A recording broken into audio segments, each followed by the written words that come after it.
কথা দিয়েছিলাম যে প্রভাত উৎসবের দ্বিতীয় ঋতু নিয়ে আমরা খাপছাড়ার দল আবার ফিরব।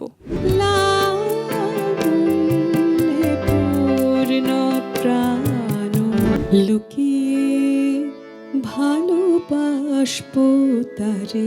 রবীন্দ্রনাথ যে কতখানি প্রভাবিত ছিলেন এই ওনার পূর্বের রচিত গানগুলির দ্বারা। তোরা যাসনে যাসনে। রাধা খুব অভিমান ভরে তার সখীদের বলছেন যে কৃষ্ণের কাছে গিয়ে লাভ নেই, কেন সে এখন রাজা, আমাদের কাউকে সে চিনতেও পারবে না, আমাদের কথা তার মনেও নেই। রবীন্দ্রনাথ কি বলছেন? কথা কোষ নীলরাই শ্যামের বড়াই বড় বেড়েছে।